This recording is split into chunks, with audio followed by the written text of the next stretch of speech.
آیت 11 میں اللہ تعالیٰ فرماتے ہیں کہ انسان جو ہے نا جس طرح جلدی سے بھلائی مانگتا ہے اسی طرح برائی مانگتا ہے، اور انسان بڑا جلد باز پیدا کیا گیا ہے۔ تو کئی دفعہ ہم اللہ سے کہہ رہے ہیں اللہ ہمیں یہ چیز چاہیے، ہر حال میں چاہیے، ہمیں نہیں پتہ چاہیے، تو جو ہے نا وہ چیز ہمارے لیے بعد میں عذاب اور ریڈ شوز ثابت ہوتی ہے۔ تو اللہ تعالیٰ کو سے دعا اس طرح مانگنی چاہیے کہ اللہ اگر یہ ہمارے حق میں بہترین ہے تو ہمیں دے دیں، اور اگر نہیں بہترین ہے تو اسے بدل دیں کسی اچھی چیز کو۔ پھر اللہ تعالیٰ اپنی نشانیوں کا ذکر فرما رہے ہیں کہ دن اور رات کو دیکھو کہ کیسے تمہارے لیے مسخر کر دیے ہیں۔ پھر اللہ تعالیٰ کہتے ہیں 13 نمبر آیت میں کہ اور ہم نے ہر انسان کے اعمال کو بصورت کتاب اس کے گلے میں لٹکا دیا ہے، تو جو اس نے اعمال کیے ہوں گے قیامت کے دن اپنی کتاب خود پڑھ لے گا۔ اور آیت نمبر 16 ہے وَإِذَا أَرَدْنَا أَن نُهْلِكَ قَرْيَةً أَمَرْنَا مُتْرَفِيهَا، کہ جب ہم کسی بستی کو ہلاک کرنے کا جو ہے ارادہ کرتے ہیں تو اس میں جو ہیوز ہوتے ہیں، ان کے جو امیر لوگ ہوتے ہیں، ایک ہیوز ہوتے ہیں ایک ہیو ناٹس ہوتے ہیں ہر سوسائٹی میں، تو ان کے جو امیر لوگ ہوتے ہیں ان کو فواحش پہ امور کر دیتے ہیں، ان کے لیے فراغت کر دیتے ہیں ہر چیز میں، اور وہ جو سمجھتے ہیں ہم بہت اچھے کام کر رہے ہیں، اور پھر اللہ تعالیٰ ان پہ عذاب بھیج دیتے ہیں اور انہیں ہلاک کر دیتے ہیں۔ اور آیت نمبر 18 میں اللہ فرماتے ہیں وَمَن كَانَ يُرِيدُ الْعَاجِلَةَ عَجَّلْنَا لَهُ،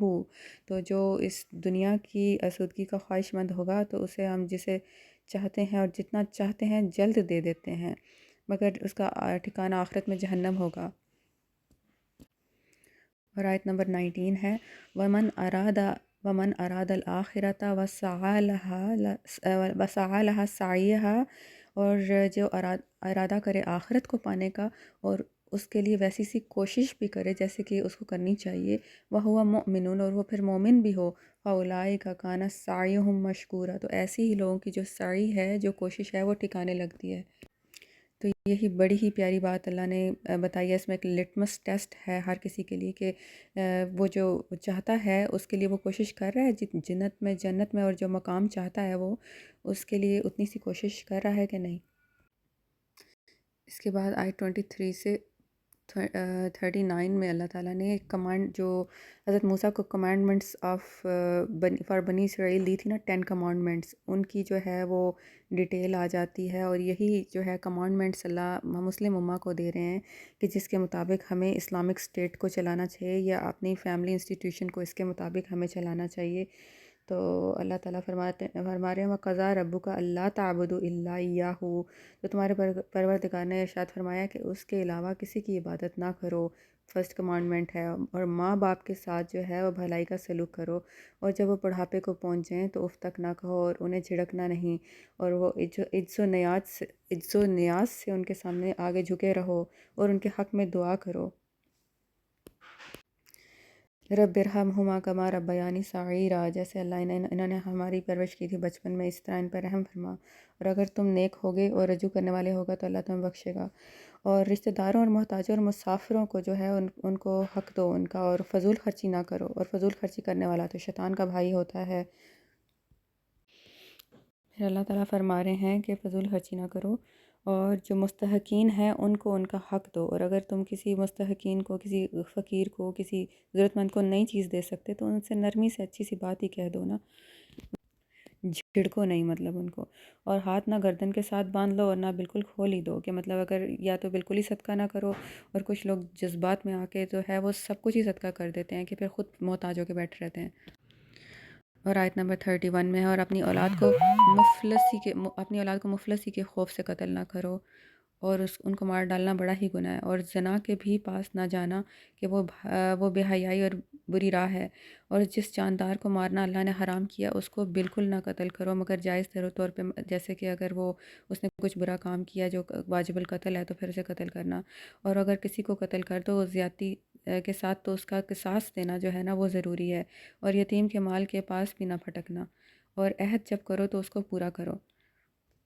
اور ماپ تول میں کمی نہ کرو۔ یہ ساری کمانڈمنٹس اللہ تعالیٰ نے 23 سے لے کر 35 آیات ہیں اس میں دی ہیں، اور یہی کسی اسلامک اسٹیٹ کی جو ہے بیس ہونی چاہیے۔ پھر آیت نمبر 36 میں اللہ تعالیٰ فرما رہے ہیں کہ اے بندے، جس چیز کا تجھے علم نہیں ہے اس کے پیچھے نہ پڑ، اور کان اور آنکھ اور دل سے ضرور پرسش ہوگی کہ تم نے کیا کیا تھا۔ جس طرح اللہ تعالیٰ نے دو قسم کے نالج دی ہیں، ایک ہے ریویلڈ نالج اور ایک ہے ایکوائرڈ نالج۔ ایکوائرڈ نالج تو وہ چیزیں ہوتی ہیں جو ہم لوگ جو پڑھتے ہیں اور جو یونیورسٹیز میں پڑھتے ہیں یا علم حاصل کرتے ہیں دنیا کا، اور ریویلڈ نالج یہ ہے کتاب کا علم جو اللہ نے بھیجا ہے۔ تو جس بندے کے پاس دونوں آنکھیں ہیں وہی دیکھ سکتا ہے ساری دنیا کو ایک اچھی طرح سے، اور جس کے پاس ریویلڈ نالج نہیں ہے یا ایکوائرڈ نالج نہیں ہے تو پھر وہ ایک آنکھ سے اندھا ہوتا ہے۔ مطلب ہمارے پاس یہ دونوں آنکھیں ہونا ضروری ہیں۔ اور پھر لاسٹ کمانڈمنٹ یہ بھی ہے اللہ تعالیٰ بتا رہے گا، زمین پر اکڑ کر اور تن کے مت چل کہ تو زمین کو پھاڑ تو نہیں ڈالے گا یا لمبا ہو کے پہاڑوں پہ تو نہیں چڑھ جائے گا، اور ان سب عادتوں کی برائی جو ہے تیرے پروردگار کے نزدیک بہت بری ہے، ناپسندیدہ ہے۔ تو آیت نمبر 39 میں اللہ تعالیٰ فرماتے ہیں کہ یہ دیکھو، یہ ہدایت کی دانائی کی باتیں جو ہم نے تمہاری طرف وحی کی ہیں۔ تو آیت نمبر 40 سے 60 میں اللہ تعالیٰ جو ہے مشرکین مکہ کے اعتراضات جو ہیں ان کے جواب دے رہے ہیں۔ تو اللہ تعالیٰ کہتے ہیں جو خود چیزیں ناپسند کرتے ہیں وہ اللہ تعالیٰ کے ساتھ ایٹریبیوٹ کر دیتے ہیں، اور مشرکوں کیا تمہارے پروردگار نے تم کو لڑکے دیے ہیں اور خود فرشتوں کو بیٹیاں بنایا ہے؟ مطلب وہ لوگ کہتے تھے کہ فرشتے جو ہیں نا اللہ تعالیٰ کی بیٹیاں ہیں، تو یہ کیسی نامعقول بات کرتے ہیں۔ 42 میں اللہ تعالیٰ فرماتے ہیں کہہ دو کہ اگر خدا کے ساتھ اور معبود ہوتے جیسے کہ یہ لوگ کہتے ہیں تو ضرور مالک عرش کی طرف جو ہے اپنا رستہ نکالتے اور اپنی مخلوق لے کے نکل جاتے۔ اور آیت 46 میں اللہ تعالیٰ فرماتے ہیں اور ان کے دلوں پر پردہ ڈال دیتے ہیں کہ اسے سمجھ نہ سکے، اور ان کے کانوں میں ثقل پیدا کر دیتے ہیں، اور جب تم قرآن میں سے پروردگار یکتا کا ذکر کرتے ہو، ایک اللہ کے ذکر کی بات کرتے ہو تو بدک جاتے ہیں اور پیٹھ پھیر کر چل پڑتے ہیں، جیسے وہ پیچھے آیت آئی ہے وَلَقَدْ ذَرَأْنَا لِجَهَنَّمَ كَثِيرًا مِنَ الْجِنِّ وَالْإِنسِ، اور ہم نے جنوں اور انسانوں میں اکثریت کو پیدا ہی جہنم کے لیے کیا ہے۔ لَهُمْ قُلُوبٌ لَا يَفْقَهُونَ بِهَا، ان کے پاس دل دیے ہیں وہ دل سے سمجھنے کا سمجھتے نہیں ہیں۔ لَهُمْ أَعْيُنٌ لَا يُبْصِرُونَ بِهَا، ان کو آنکھیں دی ہیں دیکھنے کا ساتھ دیکھتے ہی نہیں ہیں۔ لَهُمْ آذَانٌ لَا يُبْصِرُونَ لَهُمْ آذَانٌ لَا يَسْمَعُونَ بِهَا، ان کو کان دیے ہیں سننے کا سے سنتے ہی نہیں ہیں۔ پھر یہ مشرکین کہتے ہیں کہ تم لوگ ایسے بندے کی پیروی کرتے ہو جس پر جادو کیا گیا ہے۔ پھر وہ ایک اور اعتراض کرتے ہیں اور کہتے ہیں کہ جب ہم مر کر بوسیدہ ہڈیاں ہو جائیں گے، چورا چورا ہو جائیں گے تو ہمیں دوبارہ پیدا کیا جائے گا۔ تو اللہ تعالیٰ کہتے ہیں ان سے کہہ دو ہاں ہاں کیوں نہیں، تمہیں دوبارہ چاہے تم پتھر ہو جاؤ یا لوہا ہو جاؤ تب بھی تمہیں دوبارہ اللہ پیدا کر سکتا ہے، یا ایسی چیز جو تمہارے نزدیک پتھر اور لوہے سے بھی زیادہ مضبوط ہے ویسا ہی بن جاؤ تو بھی اللہ دوبارہ پیدا کرے گا۔ پھر وہ پوچھتے ہیں دوبارہ کون جلا اٹھائے گا؟ تو وہ ان سے کہہ دو کہ وہ جس نے پہلی دفعہ ہمیں پیدا کیا وہی دوبارہ پیدا کر دے گا، اور پھر تم خیال کرو گے کہ ہم دنیا میں بہت ہی کم دیر رہے ہیں۔ اور یہ لوگ جن کو خدا کے سوا پکارتے ہیں خود اپنے پروردگار کے ہاں جو ہیں وہ تقرب تلاش کرتے ہیں،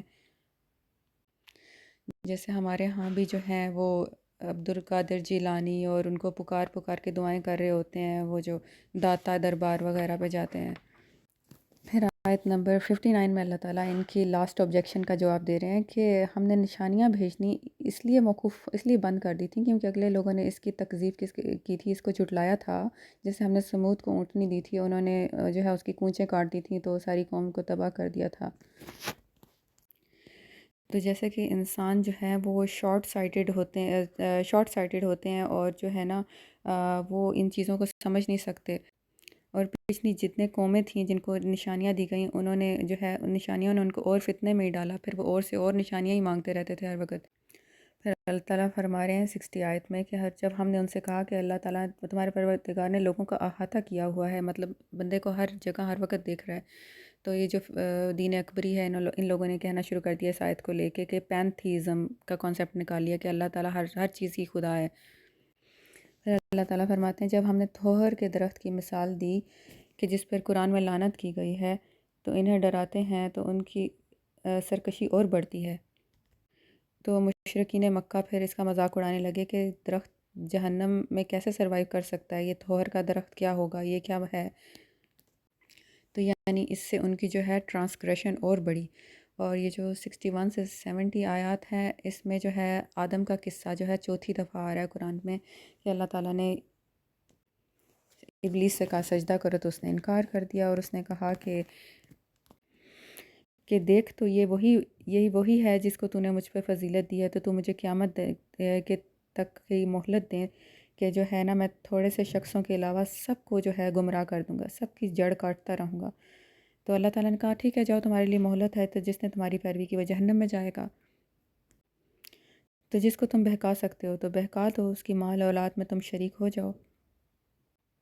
تو جو اللہ کے مخلص بندے ہیں، شیطان ان کا کچھ نہیں بگاڑ سکتا۔ تو پھر اللہ تعالیٰ مثال دیتے ہیں انسان کی ناشکری کی، کہ جو اللہ تعالیٰ نے جس طرح کشتیاں چلائی ہیں انسان کے لیے، پانی کو اس کے بس میں کر دیا ہے، پھر جب تکلیف پہنچتی ہے دریا میں تو خالص اسی کو پکارتے ہیں، سارے معبودوں کو چھوڑ دیتے ہیں۔ پھر جب اللہ تعالیٰ انہیں خشکی کی طرف لے آتے ہیں تو پھر ناشکری کرنے لگتا ہے انسان، اور اس بات سے بے خوف ہو جاتے ہیں کہ اللہ دوبارہ ان کو دریا میں لے جائے، دوبارہ تیز ہوا چلائے، ان کو دوبارہ غرق کر دے۔ پھر اللہ تعالیٰ آیت نمبر 70 میں فرما رہے ہیں کہ اے بنی آدم، ہم نے تم کو عزت بخشی اور جنگل اور دریاؤں میں سواری دی اور پاکیزہ روزی عطا فرمائی، اور اپنی سب مخلوقات پر تمہیں